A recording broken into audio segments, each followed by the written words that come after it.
ಅದು ಬಹಳ ಮುಖ್ಯವಾಗಿ ನಿನ್ನೆ ಬಹಳ ಸ್ಪಷ್ಟವಾಗಿ ಮೀಟಿಂಗ್ ಅನ್ನ ತಗೊಳ್ಳೋ ಮುಂಚೆನೆ ನಮ್ಮ ಪ್ರಭಾರಿಗಳು ರಾಧಾ ಮೋಹನ್ ದಾಸ್ ಅಗರ್ವಾಲ್ ಅವರು ಪ್ರಧಾನ ಕಾರ್ಯದರ್ಶಿಗಳು ಬಹಳ ಸ್ಪಷ್ಟವಾಗಿ ತಿಳಿಸಿದ್ರು.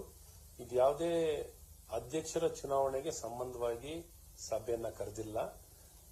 ಸಂಘಟನಾ ಪರ್ವ ವಿಚಾರದಲ್ಲಿ ಪಕ್ಷವನ್ನು ಹೇಗೆ ಬಲಿಷ್ಠವಾಗಿ ಕಟ್ಟಬಹುದು ಅನ್ನುವಂತ ವಿಚಾರದಲ್ಲಿ ಸಲಹೆಗಳನ್ನು ಕೊಡಿ ಅಂತ ಸಭೆಯನ್ನು ಕರೆಯುವಂತದ್ದಾಗಿತ್ತು. ಇದು ಪ್ರತ್ಯೇಕವಾದಂತ ಪ್ರಕ್ರಿಯೆ ಏನೊಂದು ಅದಕ್ಕೆ ಆದಂತ ರಿಟರ್ನಿಂಗ್ ಆಫೀಸರ್ ರಾಜ್ಯ ಅಧ್ಯಕ್ಷರ ಆಯ್ಕೆ ವಿಚಾರದಲ್ಲಿ ಶಿವರಾಜ್ ಸಿಂಗ್ ಚೌಹಾಣ್ ಅವರು ಅದಕ್ಕೆ ನೇಮಕ ಆಗಿದ್ದಾರೆ. ಅವರು ರಾಜ್ಯ ಅಧ್ಯಕ್ಷರ ಚುನಾವಣೆ ವಿಚಾರದಲ್ಲಿ ಅವ್ರು ಬಂದ ನಂತರವೇ ಈ ಪ್ರಕ್ರಿಯೆ ಪ್ರಾರಂಭ ಆಗುವಂತದ್ದಾಗುತ್ತೆ. ಅಲ್ಲಿವರೆಗೂ ಬೇಸಿಕ್ ಆಗಿ ಒಂದು ಮಂಡಲ ಬೂತ್ ಚುನಾವಣೆ, ಮಂಡಲ ಚುನಾವಣೆ, ಜಿಲ್ಲಾ ಈ ವಿಚಾರದಲ್ಲಿ ಸೀಮಿತವಾಗಿರ್ತದೆ. ತದನಂತರ ರಾಜ್ಯ ಅಧ್ಯಕ್ಷರ ನೇಮಕ ವಿಚಾರದಲ್ಲಿ, ಆಯ್ಕೆ ವಿಚಾರದಲ್ಲಿ ಏನನ್ನ ಚುನಾವಣೆ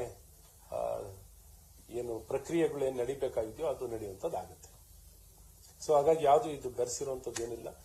ಗೊಂದಲ ನಿರ್ವಹಣೆ ಇನ್ನೊಂದು ಮತ್ತೊಂದು ಇದು ಪ್ರಶ್ನೆ ಉದ್ಭವನೇ ಆಗಲ್ಲ.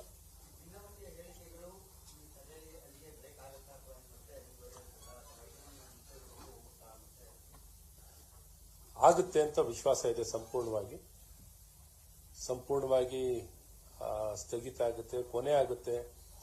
ಒಮ್ಮೆ ಈ ಪ್ರಕ್ರಿಯೆ ಸಂಪೂರ್ಣವಾಗಿ ಮುಗಿದ ನಂತರ ಬಹಳ ಸ್ಪಷ್ಟ ನಿಲುವನ್ನು ತಗೊಂಡು ಪಕ್ಷದ ಏನು